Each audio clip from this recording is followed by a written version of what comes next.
Good morning, traders. It is 8:11 a.m. Chicago time on Wednesday, the 8th of November, 2017. Thanks for joining me.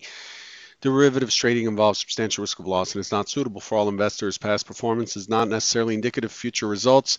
This morning, the market stance is mixed. Overall, gold is leading the pack up. Gold is up 0.46%, followed by the yen, the bund, and the euro. And all of the equity indices are down except for the Nasdaq, which is unchanged to slightly down. Crude oil and RBOB are the laggards this morning.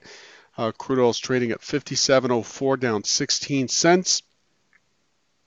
RBOB's trading at $1.8103, down 55 ticks or 0.29%.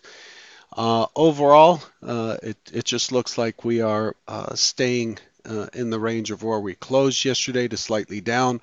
Today, as far as the numbers are concerned, the only thing I'm seeing is crude oil inventories at 10:30 Eastern. Oil inventories are, I don't have a consensus. Interesting. I don't have consensus prices on the inventory release, but it's coming out at 10:30. I don't see any speakers worth mentioning.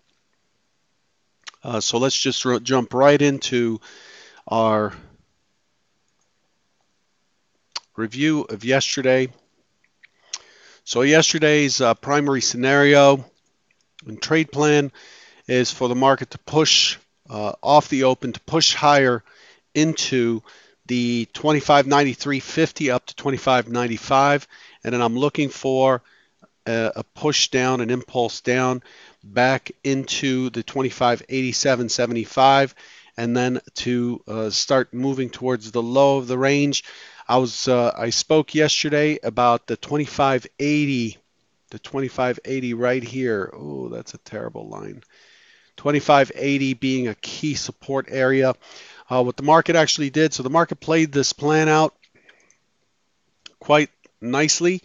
What it actually did is right here. So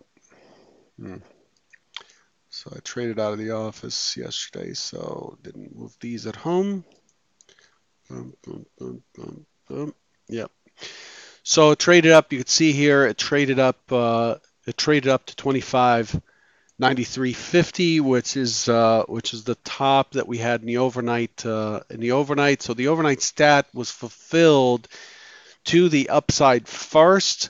Remember, the overnight stat is to touch or breach the overnight high or low during the day session, and that occurring 97 or so percent of the time historically. Past performance not indicative of future results, but that worked out. And then it dropped fairly quickly.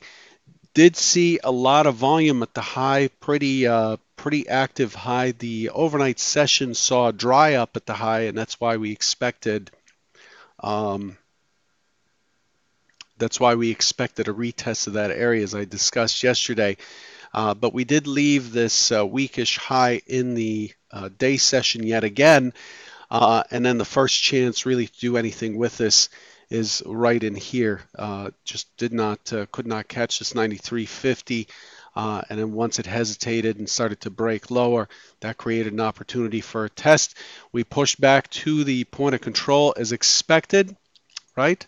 And then we tested the other side. The low is 80.75. Remember, 80 is the decent support level in this area, 80.75. And then what we ended up doing is we ended up pushing up to mid, uh, falling short of it by a tick or two ticks, and then we put in a higher low and then pushed into the mid again and held steady. The overnight high is 87.50, which is the high in the day session, and the market's been holding steady. The overnight low is one tick below that 25.80 level, so it looks weak.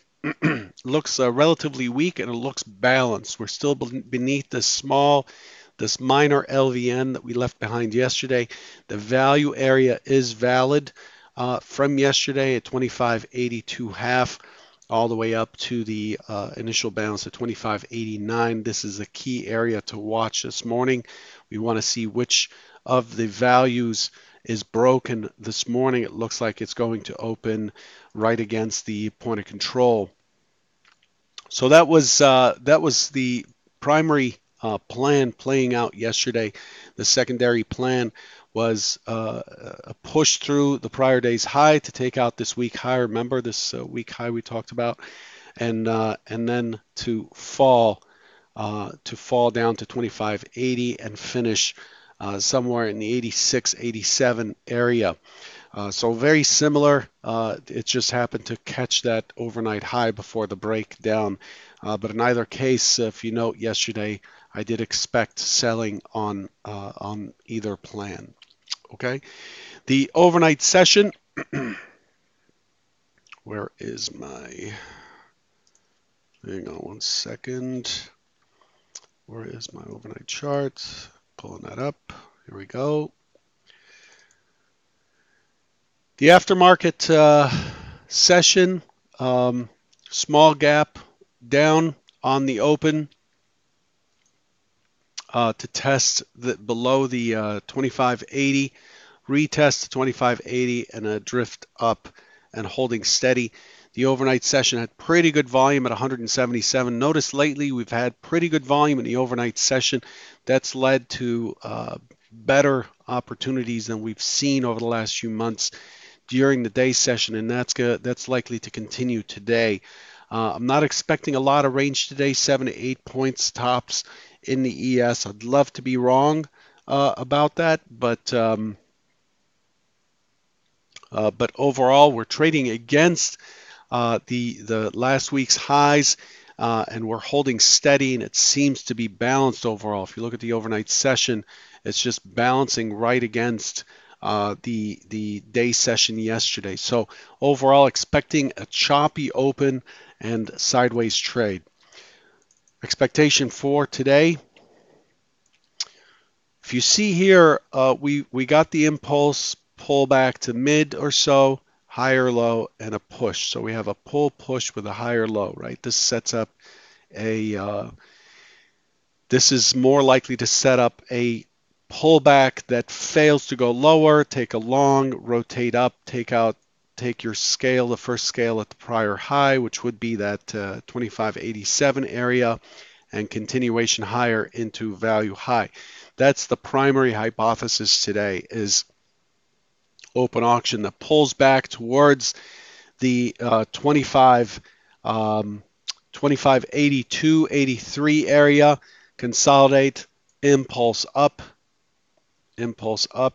push through to 25.89 as the key target. That's value high, consolidate, and then ultimately break through.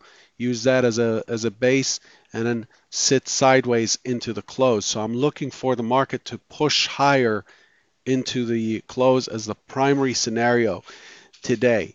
And that's really what I'm fishing for this morning. Most of when I look at the notes and the bonds, they've been drifting higher with the dollar, but overall seeing weakness in the notes and the bonds, which may support a little bid under the equity indices. So that's your primary scenario. Secondary scenario, if it's not able, see it's opening right against this point of control. If it's not able to push higher, to push lower and then give us an impulse up, and it starts to drift higher, I'm looking to fade this 25.89 area, the value high, for a lower high and a rotation down, and I'm looking for the market to be stuck and a very bulky profile to form today for complete balance. And what that would likely do is set us up for tomorrow having a breakout day after balancing in this region. See, yesterday just basically traded through above and below the prior day's low. Yesterday was a normal variation day. It extended downwards. It almost looked like a trend day, but it wasn't a trend day. It extended the trade downwards. It was not a neutral day. And so yesterday was a bit of the opposite of what we had on Monday, and then today is likely to balance that out. So I'm looking for a neutral day, break the first hour's high and low, and close somewhere in the middle on scenario 2.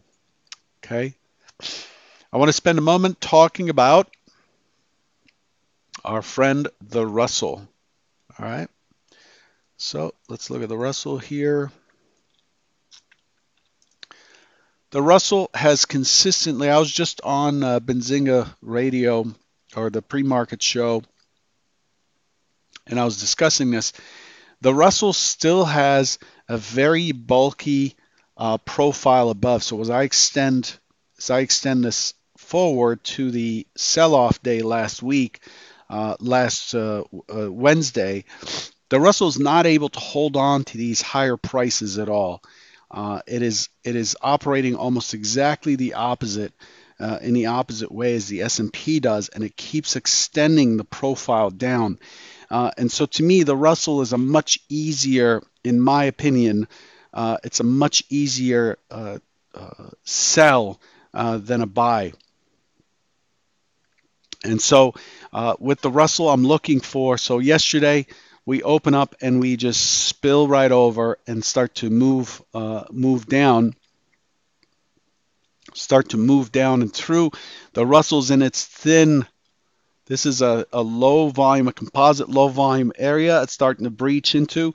My expectation here is over time it is likely to continue to trickle down into the lower extreme of that area.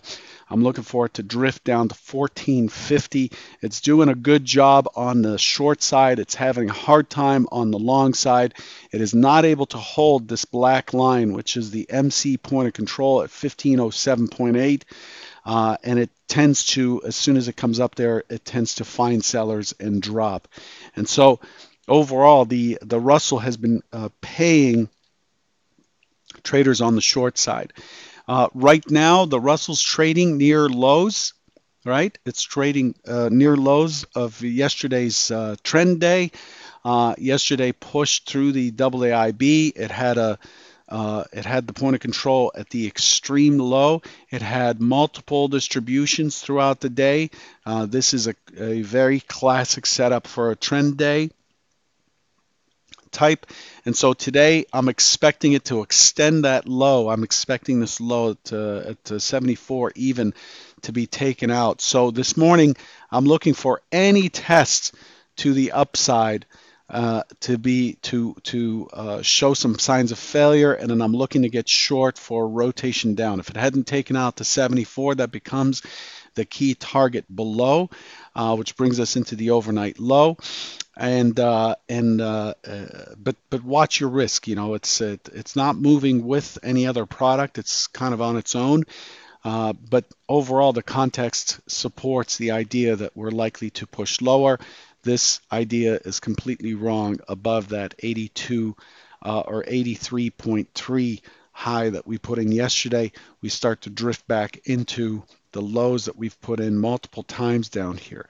Right now, I'm seeing this level at 84 even or so as key resistance right now. This area right here is a key potential resistance.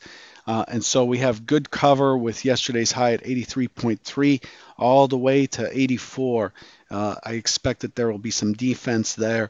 And overall, my view on the Russell, on the primary idea, is to the short side. If the Russell opens, breaks that low, searches for further sellers and can't find them, but instead finds buyers, and we get an impulse up, then back off.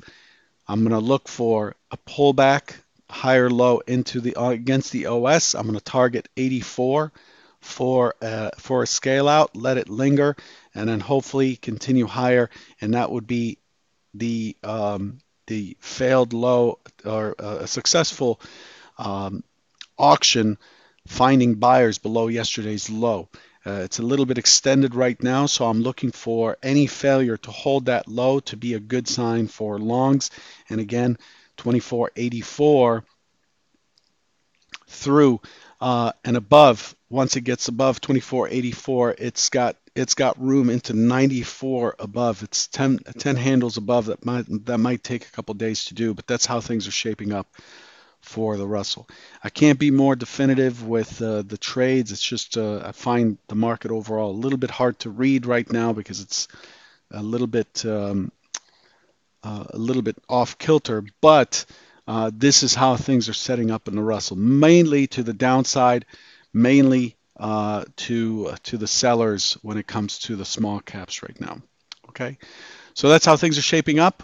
Good luck today, and hopefully you gain something. I'll catch you tomorrow. Take care.